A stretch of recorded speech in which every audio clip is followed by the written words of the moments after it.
നമസ്കാരം. AKGയിൽ തുടങ്ങി AKGയുടെ മരുമകൻ പി കരുണാകരനിൽ എത്തി നിൽക്കുന്ന കാസർഗോഡിൻ്റെ ചുവന്ന മണ്ഡലത്തിലൂടെ ഒരു യാത്ര. 26കാരനായ KSU വിദ്യാർത്ഥിയുടെ അട്ടിമറി ചരിത്രവും കാസർഗോഡ് മണ്ഡലത്തിനുണ്ട്. AKGയിൽ തുടങ്ങി AKGയുടെ മരുമകനിലെത്തിയ ചരിത്രമാണ് കാസർഗോഡ് പാർലമെൻറ്റ് മണ്ഡലത്തിന് പറയാനുള്ളത്. 1957 മുതൽ 71 വരെ 3 തവണ AK ഗോപാലനും ഇക്കഴിഞ്ഞ 2004 മുതൽ 2019 വരെ 3 തവണ AKGയുടെ മകളുടെ ഭർത്താവ് പി കരുണാകരനുമാണ് മണ്ഡലത്തെ പ്രതിനിധീകരിച്ചത്.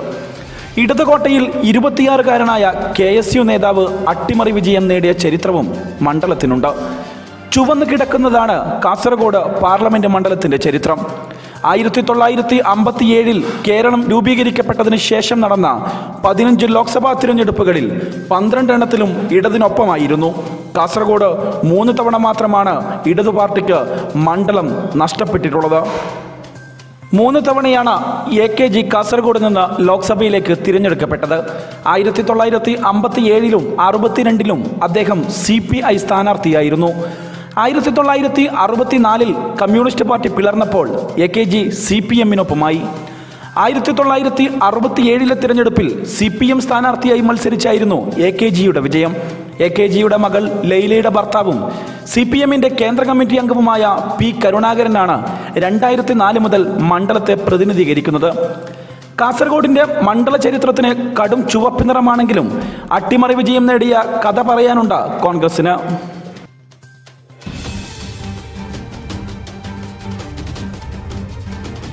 1971 തെരഞ്ഞെടുപ്പിൽ ഇടത് സ്ഥാനാർത്ഥിയായി മത്സരിച്ചത് CPM-ന്റെ കരുത്തനായ നേതാവ് EK നായനാർ ആയിരുന്നു. കോൺഗ്രസ് മത്സരരംഗത്തിറക്കിയത് 26കാരനായ ലോ കോളേജ് വിദ്യാർത്ഥി രാമചന്ദ്രൻ കടന്നപ്പള്ളിയെ. അനായാസ വിജയം പ്രതീക്ഷിച്ചിരുന്ന ഇടത് ക്യാമ്പിനെ അമ്പരപ്പിച്ച് രാമചന്ദ്രൻ കടന്നപ്പള്ളി അട്ടിമറി വിജയം നേടി.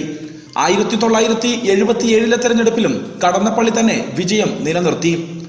1980 തെരഞ്ഞെടുപ്പിനും പ്രത്യേകത ഏറെയുണ്ട്. അന്ന് മണ്ഡലത്തിൽ കോൺഗ്രസിന് സ്ഥാനാർത്ഥി തന്നെ ഉണ്ടായിരുന്നില്ല. രാമണ്ണ റൈ ആയിരുന്നു CPM സ്ഥാനാർത്ഥി. ജനതാ പാർട്ടി സ്ഥാനാർത്ഥിയായി മത്സരിച്ച O രാജഗോപാലായിരുന്നു കോൺഗ്രസിന്റെ പിന്തുണ. കാസർഗോഡ് മണ്ഡലം ചുവന്നതാണെങ്കിലും അവിടെ അട്ടിമറി വിജയം നേടിയ ചരിത്രം കോൺഗ്രസിനുണ്ട്. അതുകൊണ്ട് തന്നെ ഇത്തവണയും കോൺഗ്രസ് കച്ചമുറയ്ക്ക് തന്നെയാണ് കാസർഗോഡ് മണ്ഡലത്തിൽ മത്സരിക്കാൻ ഇറങ്ങുന്നത്. കഴിഞ്ഞ പ്രാവശ്യം കരുണാകരനെതിരെ മത്സരിച്ച T സിദ്ദീഖിന് വെറും തുച്ഛമായ വോട്ടുകൾക്കാണ് വിജയം നഷ്ടപ്പെട്ടത്. അതുകൊണ്ട് തന്നെ ഇത്തവണ ശക്തനായ സ്ഥാനാർത്ഥിയെ തന്നെ കാസർഗോഡ് നിർത്തി മണ്ഡലം പിടിക്കാനാണ് കോൺഗ്രസിന്റെ തീരുമാനം. അതേസമയം 3ാമത്തെ പാർലമെന്റ് സീറ്റിന് വേണ്ടി നിർദ്ദേശം മുന്നോട്ട് വെച്ച മുസ്ലിം ലീഗിനും കാസർഗോഡ് മണ്ഡലത്തിൽ ഒരു കണ്ണുണ്ടെന്നാണ് അറിയാൻ സാധിക്കുന്നത്. മുസ്ലിം ലീഗിന്റെ നിർദ്ദേശമനുസരിച്ച് UDF മുസ്ലിം ലീഗിന് 3ാമത്തെ സീറ്റ് അനുവദിച്ചാൽ ഒരുപക്ഷെ അത് കാസർഗോഡ് ആവശ്യപ്പെടണമെന്ന നിർദ്ദേശവും മുസ്ലിം ലീഗ് പ്രവർത്തകരും നേതാക്കളും മുന്നോട്ട് വെക്കുന്നു. കാരണം മുസ്ലിം ലീഗിന് ശക്തമായ വേരോട്ടമുള്ള മണ്ണാണ് കാസർഗോഡ്. നിലവിൽ മുസ്ലിം ലീഗിന്റെ MLA ആയ എന്നെ നെല്ലിക്കുന്നാണ് നിയമസഭയിലേക്ക് മത്സരിച്ച് ഇവിടെ നിന്നും ജയിച്ചത്. അത്തരത്തിൽ 3ാം സീറ്റായി കാസർഗോഡ് മുസ്ലിം ലീഗിന് നൽകുകയാണെങ്കിൽ ഒരുപക്ഷെ PK ഫിറോസിനെയോ അല്ലെങ്കിൽ ശക്തനായ മറ്റൊരു സ്ഥാനാർത്ഥിയെയോ നിർത്തി ഒരുപക്ഷെ കാസർഗോഡ് മണ്ഡലത്തിൽ പഴയ അട്ടിമറി ചരിത്രം ആവർത്തിക്കാൻ സാധിക്കുമോ എന്ന് മുസ്ലിം ലീഗും കരുതുന്നു. അതേസമയം CPM ഇടതുപക്ഷത്തിന്റെ കോട്ടയായ കാസർഗോഡ് മണ്ഡലം വിട്ടുകൊടുക്കാതിരിക്കാൻ എല്ലാ അടവുതന്ത്രങ്ങളും പയറ്റുമെന്ന് ഇതിനകം തന്നെ മനസ്സിലായി കഴിഞ്ഞു. അതുകൊണ്ട് തന്നെ CPM പാളയത്തിൽ നിന്നും ശക്തനായ ഒരു സ്ഥാനാർത്ഥിയെ തന്നെ, കാരണം കഴിഞ്ഞ 3 തവണ ലോക്സഭാ മണ്ഡലത്തിലേക്ക് തിരഞ്ഞെടുക്കപ്പെട്ട പി കരുണാകരനെതിരെ പാർട്ടിക്കകത്തും പുറത്തും ശക്തമായ വിമർശനമാണ് ഉയർന്നു വരുന്നത്. അതുകൊണ്ട് തന്നെ ദേശീയ നേതാവായ വിജു കൃഷ്ണൻ അടക്കമുള്ള നേതാക്കളുടെ പേരുകൾ സാധ്യതാ ലിസ്റ്റിലുണ്ടെന്നാണ് അറിയാൻ സാധിക്കുന്നത്.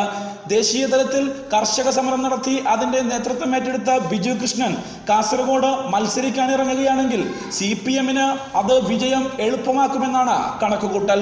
അതോടൊപ്പം തന്നെ കാസർഗോഡ് മുൻ ജില്ലാ സെക്രട്ടറി KP സതീഷ് ചന്ദ്രന്റെ പേരും സാധ്യതാ പട്ടികയിൽ വരുന്നുണ്ട്. അതേസമയം BJP-യും ശക്തമായ സ്ഥാനാർത്ഥിയെ തന്നെയായിരിക്കും കാസർഗോഡ് മണ്ഡലത്തിൽ ഇറക്കുക. കഴിഞ്ഞ തവണ നിയമസഭാ തിരഞ്ഞെടുപ്പിൽ കാസർഗോഡിന്റെ തൊട്ടടുത്ത പ്രദേശമായ മഞ്ചേശ്വരത്ത് മുസ്ലിം ലീഗിനെതിരെ മികച്ച പ്രകടനം കാഴ്ചവെച്ച കെ സുരേന്ദ്രന്റെ പേര് തന്നെയാണ് ഒന്നാമതായി മുഴങ്ങിക്കേൾക്കുന്നത്. എന്നാൽ കെ സുരേന്ദ്രന് കാസർഗോഡ് താല്പര്യമില്ല എന്നാണ് അറിയാൻ സാധിക്കുന്നത്.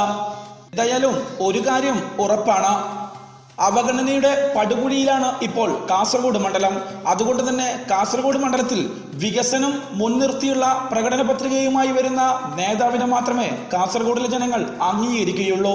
അതുകൊണ്ട് തന്നെ കാസർഗോഡ് മണ്ഡലത്തിൽ 3 മുന്നണികളും ശക്തമായ നേതാക്കളെ തന്നെ ഇറക്കുമ്പോൾ കാസർഗോഡ് മണ്ഡലത്തിൽ ലോക്സഭാ തിരഞ്ഞെടുപ്പ് പൊടിപാറുമെന്ന കാര്യത്തിൽ ഒരു സംശയവുമില്ല. News desk national news.